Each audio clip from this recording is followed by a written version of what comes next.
Welcome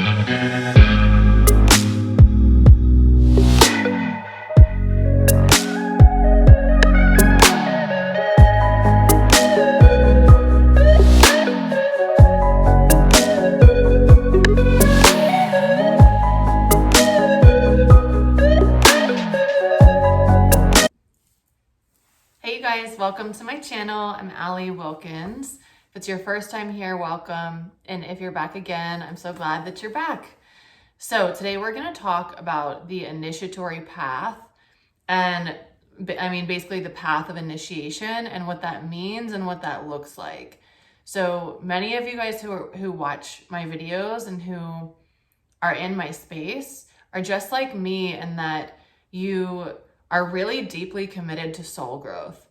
And for those of us who are, first of all, more advanced souls, not meaning better than, just meaning more advanced souls, we've come for deeper lessons. We've come for really getting closer to enlightenment. We've come for the mystery and deepening in our own personal power and return to our soul on a full level. This is a advanced mission, you could say, in today's world, because there's so much darkness and we're in the time of the Kali Yuga, meaning it's been an age of darkness and we're coming out of that.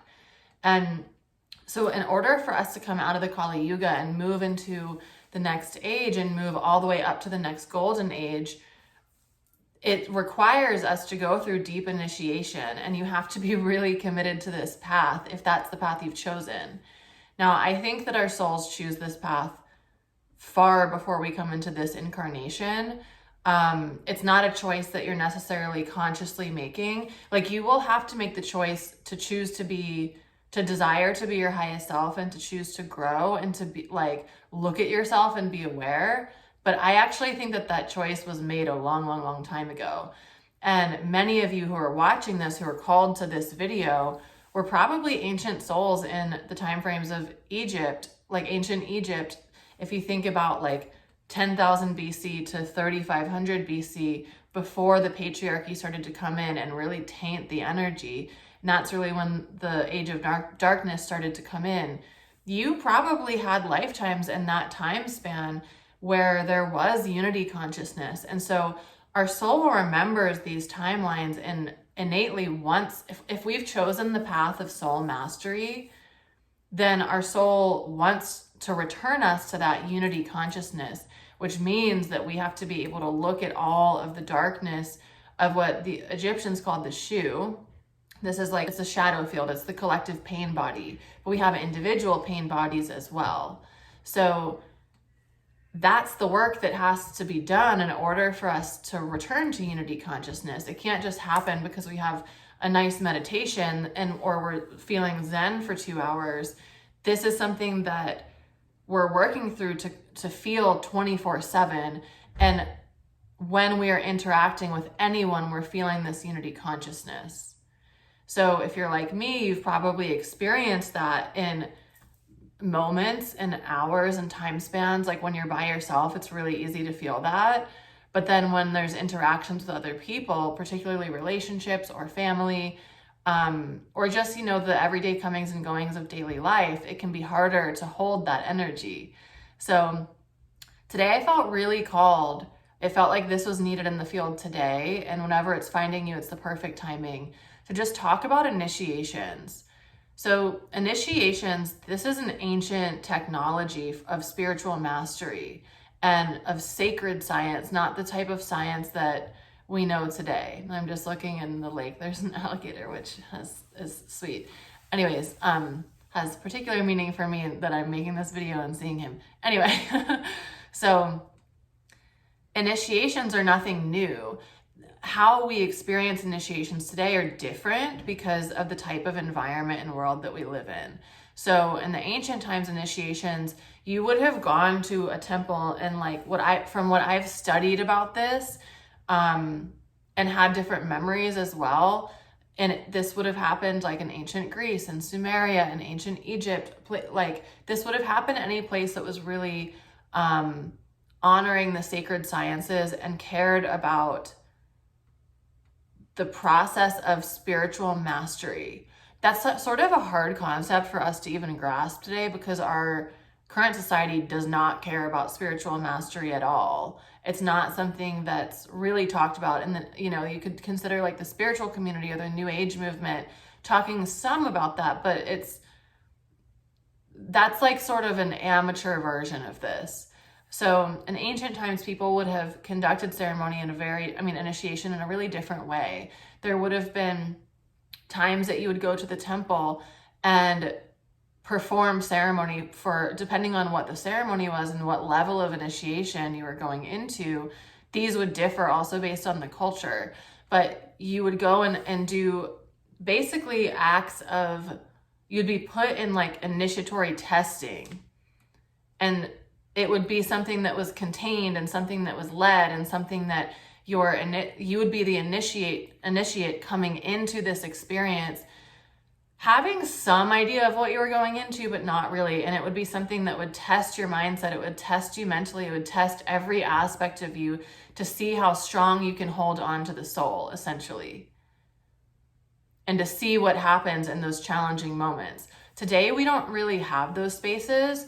I created a mastermind called Initiation where we're going through that. It's a little bit, it's not in the same way that it would have been done in the ancient times, but it's really, really, really powerful. And I'll talk more about that at the end of this video because I'm about to enroll. We're about to start a new one for 2023 that's starting in March. So, initiations today happen in our daily life. And you could consider like our whole life an initiation, but at the same time, there are definite moments of initiation too, where you know that you are being called to step into a higher version of yourself. And every single cell in your body is resistant towards it. Even if like you want to grow and you want to be your highest self, it's like your body does not know how to hold a certain frequency. And I just can't like enunciate this enough or reiterate this enough. The age that we live in, the frequency that we live in is extremely low. So our souls can remember us holding certain frequencies, and our souls like know what is possible for us. And so that's why we get yearnings and callings for certain things, and we get called to certain places or to do certain things or to certain people, because our soul is reminding us of the frequency that we want to hold, and those people, places, or things will have key codes for us that remind us of that. When we're in an initiatory space, most of the time it's going to bring up deep challenge because it's going to ask us to do two things. It's going to ask us to hold two separate energies. One, the darkness of the pain body, individual and collective, and then the height of unconditional love. And so depending on every single initiation is going to be different and completely custom and unique for your soul. So we can't compare initiations like, here's the 5 steps of what's going to happen. Although in the Emerald Tablets of Thoth, he does talk about the 8 steps, the different elements, and the way that we go through the process of alchemy. So there actually is a system to that. But what I really want to talk about here is what's happening on a more psychological level. We have to completely dissolve who we are and then raise our frequency to something higher that then you could say that then solidifies. I don't think that that's the proper wording for it, but you're rising to a higher frequency. In order for that to happen, you have to look at, like I said, the Egyptians called this light body, which is really a pain body, the Shu, SHEW. So this is our darkness, this is our shadow, this is the unconscious ways that we're operating from deep-rooted fear. And that could be from rejection, from abandonment, from fear of connecting to other people. It could be a million different things. All these different behaviors and patternings and responses emerge from those basic, you could root it all down to fear. And so we're holding that, and you'll notice that come up in yourself. You'll notice that come up either through your thought processes or through interactions with other people, or just through the energy that you're holding. And then what we're asked to do is basically hold the energy of unconditional love. Now that could also look like holding the highest desire of the highest version of yourself. So say that you really want to hold the energy of a divine leader. If you ask for something like that, please believe that you're going to be tested. Because I've asked for things like that. You can't be, it's easy to be like, oh, I want to have $1 million. And that's my goal. But when we have a goal underneath that of spiritual mastery, we're going to be tested in terms of our integrity. We're going to be tested in terms of our character.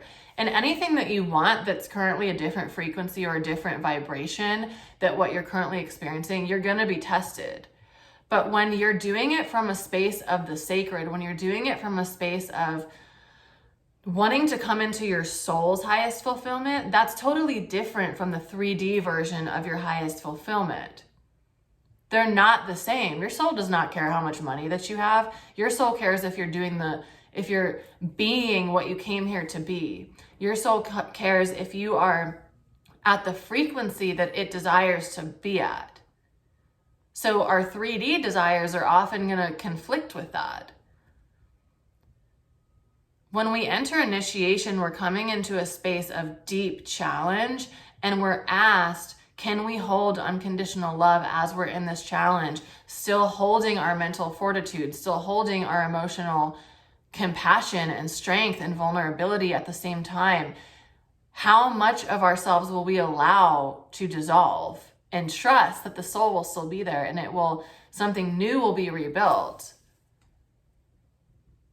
It's a big ask. Initiation is scary.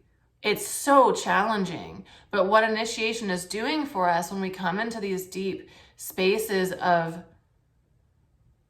what's the word I want to use here? When we come into these deep spaces of allowing ourselves to die, that's what it is. We're going through ego death after ego death after ego death to reveal more of the soul. When we allow that process to happen, we emerge more open, more clean in our energy, with higher frequency, with more peace, with more power, and with more sacred power.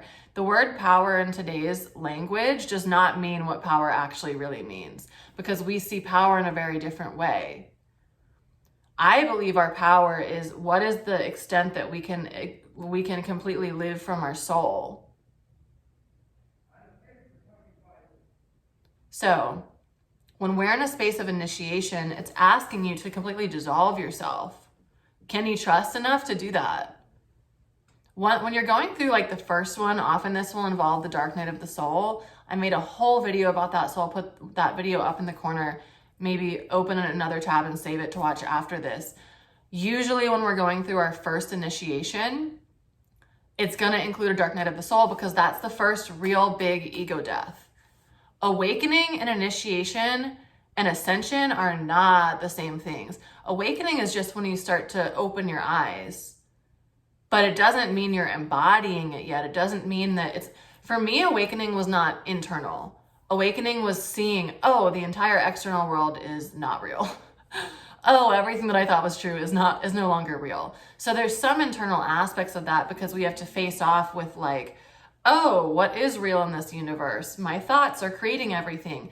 That's totally different than going through ascension, which is coming completely internally. And it's like not even really, the external world doesn't have too much of an impact on what's going on internally. It's the process of alchemy within the body. And initiation is one of the aspects of this. We will have many, many, many initiations that take us from the space of living in pure ego, when we're just unconscious and unaware and we haven't had our first awakening, from that space all the way to enlightened. We're going to keep having initiations. And the thing is, you start to develop so much trust and you get so much better at surrender that they don't feel as scary. They're going to feel as confronting. They're going to feel as intense, but you're not going to be afraid to do it, because you're just going to see that every time you emerge from an initiation, so much more powerful, you feel so much better after you go through the initiation. And sometimes there's not hard stop points, so I also want to say that. But for me, in the way that I've experienced it, I experience like initiations in chunks of time, and then I'll be like neutral, integrating it and really embodying that aspect in my life. And then I'll have a large influx of energy, of new energy come in. And that's the beginning of the next initiation. With that large influx of energy, all of the light that's coming into my body highlights all of that shadow that's still there. And that's the next initiation. Now, some of them might be small, some of them might be big. I really am talking about the large, like life-shaking, altering, like shattering versions of initiation. And so I want to bring in this feels important. You guys have all heard of the sarcophagus, and a lot of people think that those were only used to bury pharaohs in, but they were also used in initiatory chambers. So initiates would go into the sarcophagus and the lid would be closed, and they would go into the experience of death, and they would be in there. And I guess there was some way for them to breathe. I'm not sure because they remained alive, but they would go into this deep hallucination of sorts, or a deep medicine ceremony where they would experience themselves dying and go through the process, because it's said when you die, there's a process of you sort of like walking around until you find the light. And that process can be really disorienting and really scary. So they would train themselves to do that so that they were no longer afraid. Now, almost every person, well, I'll say it this way, for myself, once you have an ego death, like my fear of death went away, because it's like, you just know that everything continues. You know that the form might be released, but it's not like what's inside doesn't die. Something new is created around that. And so it's the same when our physical bodies leave. So those are the sorts of initiations that advanced initiates would be taking in ancient Egypt and during those timelines. And that was during a time of much higher consciousness. So anyways, there's like a million things that I could say about that. What I want to focus on here is our initiations in this world that we live in.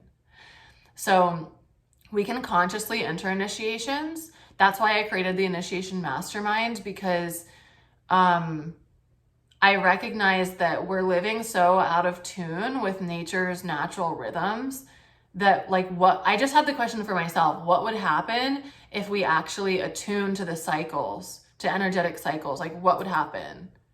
And I started doing that for myself, and I just experienced such massive transformation in such shorter amounts of time that I wanted to create something for my clients and for my students where we could experience this together as a group. And I had the first one last year. It was phenomenal. I watched everyone transform so much, and it was so beautiful to witness. And our initiations, most of the time, are not going to be a conscious choice. Like, I think that our soul consciously chooses it, but us in our physical bodysuit, we're not like, it's time for an initiation most of the time, unless you join the mastermind, or you join like a course of some sort, or you join something that's like really terrifying for you to join, and you know that it's going to change your life dramatically. But most of the time, these things are going to happen on an energetic level based on when our soul knows it's time for us to implement certain things. And that's going to be in accordance with the entire universe. So it's not just us being upgraded at a particular time. It's also like everything that's connected to us in the like ocean of energy. So it's all intertwining perfectly together. And there's no, you could say that there's no order, but there's also like, it's complete perfect order, divine organization. So when we know how to consciously enter initiations and prepare ourselves and have the mental fortitude and strength, be like, yeah, you know what, I am caterpillar goo, but I know that I'm emerging into a beautiful butterfly. So I might feel disgusting as this goo. I might feel scared and my bones might feel like they're melting off, but I know that I'm transforming. And I trust that process because that's a natural process of growth, and I trust it. When we can do that, then when we have the initiations that we aren't prepared for, we don't know that they're coming, which a lot of times these are the ones in the beginning. Because once you start to go through initiation, you can smell it. You can smell it from a mile away. You're like, something is coming. But if you know how to hold yourself in that, then when you're in the unexpected initiation, it's so much easier. It's so much easier. So with that being said, I just want to say, if you're finding yourself in an initiation right now, trust it. Give yourself so much love. Don't beat yourself up. Allow yourself to look at the shadow, look at your darkness with complete clarity, with complete like self-responsibility. It's not about like, oh yeah, well I did this shitty thing, but you know, I love myself, so it's okay. That's not it. It's what has the shadow done? How has the shadow been playing out in my life? What's the patterns that are showing up? I recognize that this is actually not me, because I am love, I am soul, I am pure consciousness. I recognize that this is actually a behavioral pattern that has been learned, that has not come from my innate wholeness, and that I was not whole when I was acting in this way. And I take full responsibility for that. There's no one to blame. There's no one to blame, not even myself. I see what I did. It makes me uncomfortable. How can I sit with that uncomfortability without shaming myself, without any like self-deprecating behavior? How can I look at it objectively and see like, why did I act that way? What's actually here? And I think that it's helpful, for me at least, if you look at it from the perspective of someone else. Like if someone that you're not attached to, like you're a psychologist analyzing someone else over here, and you're looking at the patterns, like trying to identify patterns. It's not personal. You're just looking at what is going on in this situation, and why did this happen, and where was it created from, and what's the root underneath it? How can I understand the pattern and the behavior? And then you might make it a little personal, like, interesting, how does that feel in my body that that's how I acted? How does that feel in my body that that's still a fear? How does that feel in my body, that story or that belief? And then bringing in unconditional love. It's okay that I still feel this. I know that I'm safe. I know that I'm held. I know that I'm cherished. I know I'm protected. And by God, it doesn't need to be by humans, by God, Goddess, I know that I'm divinely loved. I know that I'm honored. I know I'm cherished and protected, and I'm so safe in this moment. And how can I love myself even though I'm feeling blank? And something so important for me, and this is like trust, that this is a learning, like I'm still learning this. It's not something I've fully perfected in myself. Not identifying with our feelings and not making our feelings really mean anything. This is so hard, but it's something that when we like, for me, like the moments where I remember this, when I'm really deep in a feeling, like this actually doesn't mean anything about me. Why do I need to narrate this feeling? Can I just allow the feeling to release from my body? And the shoe for me, that shadow body, that pain body, for me, it's just like feeling it release from your body. And you'll notice that light workers are always like people who are really committed to doing their energy work, not from a space that they need to be fixed all the time, but from a space of like, I want to radiate as much light and joy as I can, and I'm willing to look at myself, and I am willing to love the shadow aspects of myself, but I also am going to release the things that don't feel good in my body. Those people are always so beautiful, because as we release density and heaviness from our body, our beings just like radiate. We radiate so much more light. So the more committed you are to looking at that shadow and identifying the patterns and all those things and the connection points, but then allowing yourself to feel the feelings and release them without clinging on to it, you're going to notice that you start to look different, that you start to feel different, that your body starts to act differently, that like miracles are occurring all the time. And that's what I mean when I say, when we go through these initiations, like you change, like your physical body can change. Like in the mastermind, I'm looking at these women from 6 months ago who were already beautiful, and I'm like, damn, you guys, like, I can see the light reflecting in you. I can see that dramatic shift in you. And that's why it's been so, like, the first one I was kind of just doing as like an experiment of like, let's see how this works if we create this container of initiation.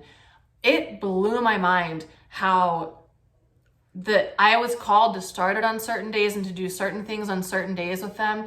And it would align with the universe's energies and cycles and natural cycles so perfectly. It was like wild. And it happened for each individual person in the group too. Like the whole, when you enter, and I'll just an initiation, but also the initiation mastermind, the whole world, the whole universe, your whole quantum field restructures and realigns to what you're wanting to call in.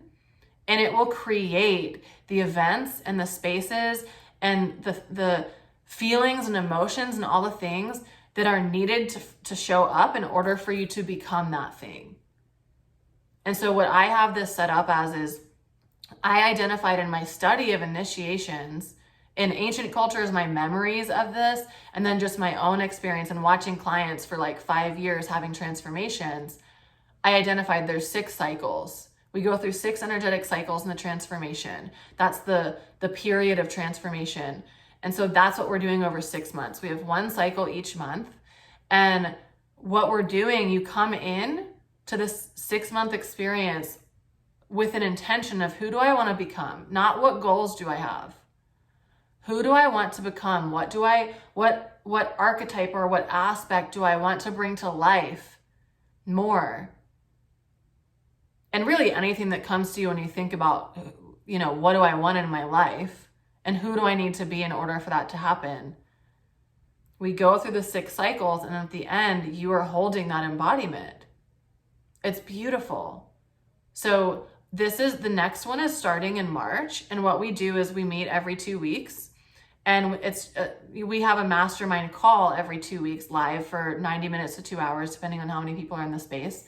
And you can share what's coming up for you, and I'll introduce each cycle. We'll talk about the cycle, and we'll talk about what's going on in our lives.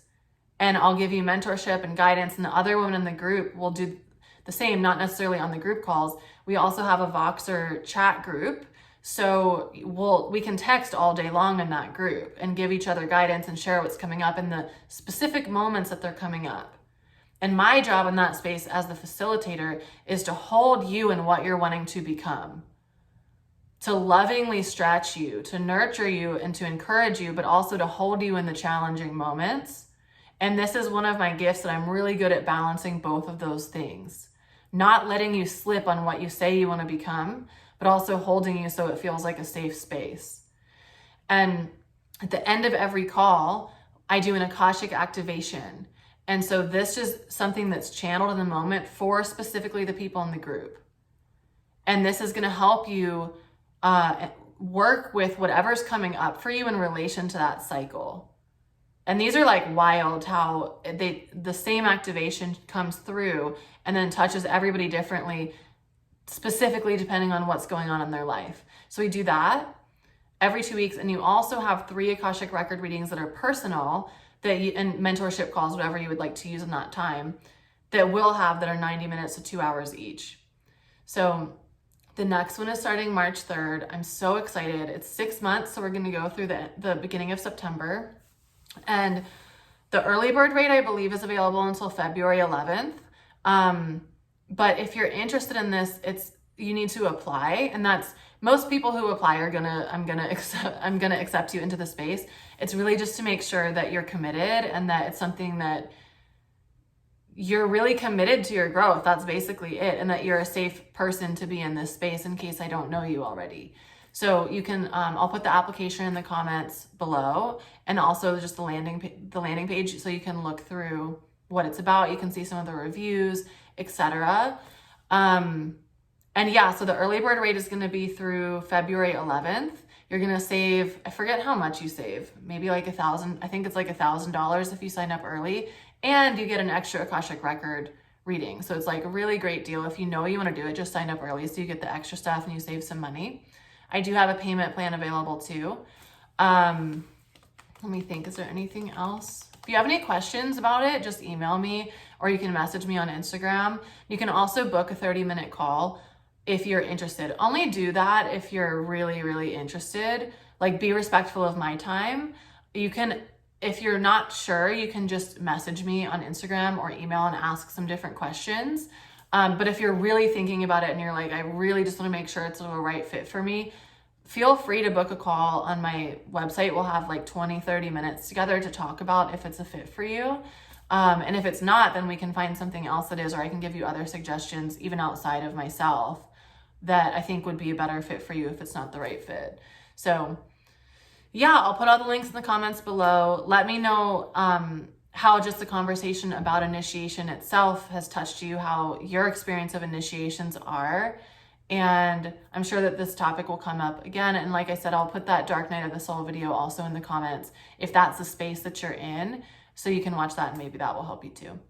All right. I hope you guys have a beautiful rest of your day. If you enjoyed the video, please give it a thumbs up, leave a comment, subscribe. That helps me in my mission to really share a lot of this information with a larger group of people in a way that they don't have to pay anything for. So anyways, have a beautiful rest of your day, you guys. See you later.